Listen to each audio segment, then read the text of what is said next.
आज ही Doubtnut app download करें। Doubtnut पर होगा अब आपके सभी मैथ्स, केमिस्ट्री, फिजिक्स और बायोलॉजी डाउट्स का सफाया।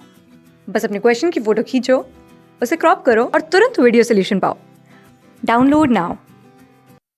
Hello guys, so let us solve the given problem. क्या दिया है? द पैरेलल प्लेट कैपेसिटर है potential difference 100 volt and separation between plate that, जैसा कि हमें दिया है 1 mm।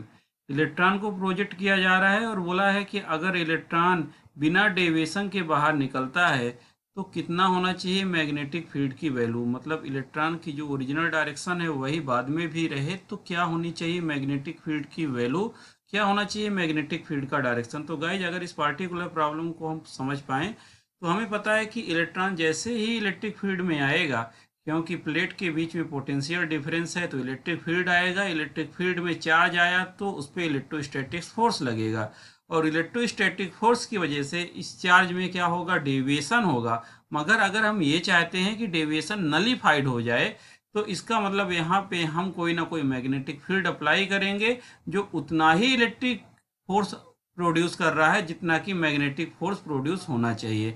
तो इसी तरीके से हम गिवन प्रॉब्लम को सॉल्व करेंगे। जैसा कि हम देख पा रहे हैं कि इलेक्ट्रिक फील्ड माइनस के की डायरेक्शन में अप्लाई किया गया है, जो कि होना भी चाहिए प्लस से माइनस की तरफ।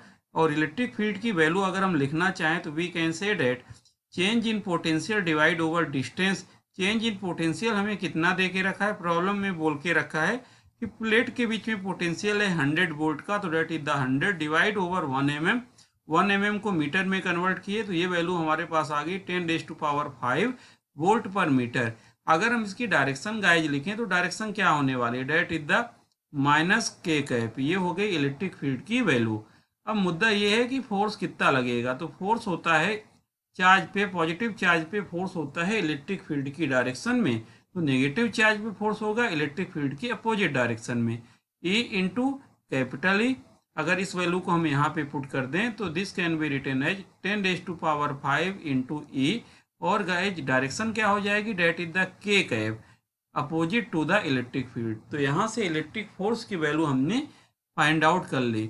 अब बात करते हैं मैग्नेटिक फोर्स की। अगर हम मैग्नेटिक फोर्स की बात करें तो मैग्नेटिक फोर्स को हम क्या लिखेंगे, वी नो डेट कि मैग्नेटिक फोर्स का फार्मूला हम लिख सकते हैं that F M equal to charge into velocity vector cross magnetic field vector. ये होता है हमारा मैग्नेटिक फोर्स। और यहाँ पे अगर हम देख पाएँ कि अगर हमने यहाँ पे ए क्रॉस बी के फार्मूले से इसको ओपन कर दिया, डेट क्यू वी वी, और यहाँ पे that is the sine theta. Theta क्या होता है, वेलोसिटी वेक्टर और मैग्नेटिक फील्ड के बीच का एंगल। अब जैसा कि हम देख पा रहे हैं कि यहाँ पे इस चार्ज पार्टिकल पे जो हमारे पास इलेक्ट्रिक फोर्स लग रहा है that is acting in upward direction. किधर लग रहा है, इलेक्ट्रोस्टैटिक फोर्स अपवर्ड डायरेक्शन में एक्ट कर रहा है। और हम चाहते हैं कि चार्ज पार्टिकल की वेलोसिटी की डायरेक्शन में कोई भी चेंज ना हो। इट मीन्स जितनी वेलोसिटी से जा रहा था उतनी ही वेलोसिटी से जाता रहे। तो गाइज करना क्या पड़ेगा, इतने ही मैग्नीट्यूड का मैग्नेटिक फोर्स डाउनवर्ड डायरेक्शन में अप्लाई करना पड़ेगा। और अगर मैग्नेटिक फोर्स डाउनवर्ड डायरेक्शन में चाहिए तो हमें यहाँ पे थीटा जो वेलोसिटी वेक्टर और मैग्नेटिक फील्ड के बीच का एंगल है उसको 90 डिग्री पुट करना पड़ेगा। तो इस तरीके से मैग्नेटिक फोर्स की जो हमारे पास वैल्यू होगी वो होगी माइनस के की डायरेक्शन में, किधर माइनस के पी डायरेक्शन में। So that net force on charge particle will be zero. और हम चार्ज की बात करें तो चार्ज की वैल्यू हमारे पास क्या होने वाली है, चार्ज हमारे पास नेगेटिव है और नेगेटिव चार्ज पे जो भी फोर्स लगेगा वो राइट हैंड थंब रूल से डायरेक्शन जस्ट रिवर्स हो जाएगी, जो कि पॉजिटिव चार्ज के केस में होती है। हमें यहाँ पे वेलोसिटी भी बता के रखिए डेट 10⁵, तो 10⁵ वेलोसिटी हो गया। बी की वैल्यू हमने पूछी, साइन 91 होता है, माइनस के का मतलब डाउनवर्ड डायरेक्शन में फोर्स है, it mean that is the minus K cap. This must be balance by electrostatics force. तो at equilibrium we can say that at equilibrium, क्योंकि इक्विलिब्रियम होना जरूरी है, that electrostatic force must be equal to magnetic force. अगर इस तरीके से अगर हम इनको बैलेंस करते हैं गाइज तो वी कैन से कि हमारे पास वैल्यू कितनी आने वाली है, that 10⁵ into E, this is the value of electrostatic force, and 10⁵ into E, और ये हमारे पास वैल्यू हो गई मैग्नेटिक फोर्स की। तो यहाँ से 10⁵ और ई कैंसिल आउट हो गया। बी की वैल्यू कितनी होगी, डेट इज द 1।